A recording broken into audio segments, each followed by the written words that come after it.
Hello everyone, welcome back to our channel Edututorials. तर आज आपण या व्हिडिओमध्ये ट्रिगोनॉमेट्रीवरचा PYQ बघणार आहे. तर आपण स्टार्ट करूयात. क्वेश्चनमध्ये काय दिले? If P is equal to tan of 20 degree दिले, बरोबर आहे. तर आपल्याला व्हॅल्यू कशाची विचारली? The value of tan of 160 degree minus tan of 110 degree divided by 1 plus tan of 160 degree into tan of 110 degree. In terms of काय विचारले आपल्याला? P विचारले. तर आता हे कसं सॉल्व करणार, काय करणार हे आपण बघूयात. आता आपल्याला थोडं क्वेश्चनमध्ये बघितलं तर आपल्याला एक अनालिसिस दिसतंय की हे काय कशाचं तरी फॉर्म्युला तयार होतं, जे की आपल्याला माहिती आहे. काय? टॅन ऑफ A मायनस बी, बरोबर आहे. टॅन ऑफ A मायनस बी काय असतं? Tan A minus tan B upon 1 plus tan A into tan बी असतं का नाही? आपल्याला समथिंग त्या टाईपच इथं दिसतंय. कारण की जी व्हॅल्यू इथं मायनसला आहे, इथं ज्या दोन व्हॅल्यू जे अँगल आहेत तिथं तेच इथं मल्टिप्लिकेशनला आहेत, बरोबर आहे ना. म्हणजे जे काय गिवन दिलंय, काय गिवन दिलंय? Tan of 160 degree minus tan of 110 degree divided by 1 plus tan of 160 degree आणि टॅन ऑफ 110 डिग्री.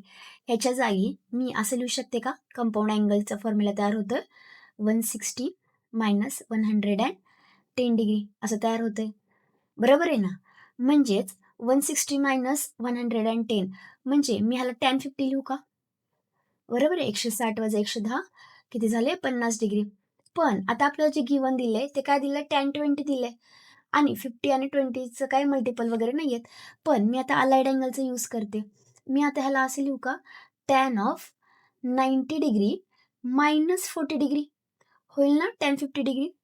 पण आता मी अलाइड अँगल वापरले म्हणजे काय होईल? Tan of pi by 2 minus 40 degree होईल. करेक्ट आहे. पाय बाय 2ला काय होतं? चेंज होतं.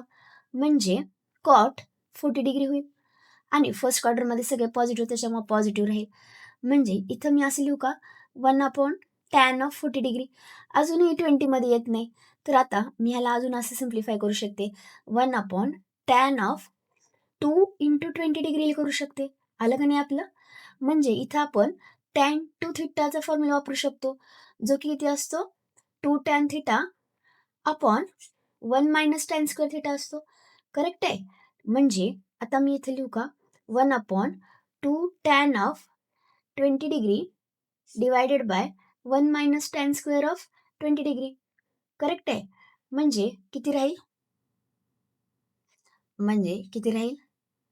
1 अपॉन 2 टॅन ऑफ 20 डिग्री आणि जे डिवाइडला होतं ते इथं वरती जाईल न्यूमरेटरला 1 minus tan square of 20 degree राहील. पण टॅन 20 किती दिलं तर आपल्याला? पी. म्हणजे 1 minus P square upon 2p लिहू का?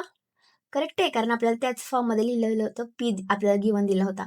म्हणजे आपला ऑप्शन किती आला? 1 minus P square upon 2p. आपल्याला फक्त पीच्याच फॉर्ममध्ये लिहायचं होतं. चेक करूयात. म्हणजे काय? आपला ऑप्शन नंबर ए इज काय झाला? करेक्ट वन झाला. आता इथं पण 1 मायनस पी स्क्वेअर आहे, पण इथं काय? पीचा स्क्वेअर आहे, जो की आपल्याला नाही आहे. आपलं काय? फक्त 2p. म्हणजे ऑप्शन नंबर ए काय झाला? Correct one. I hope you understand the video. Thank you. If you like this video, please like, share and subscribe to our channel. Thank you.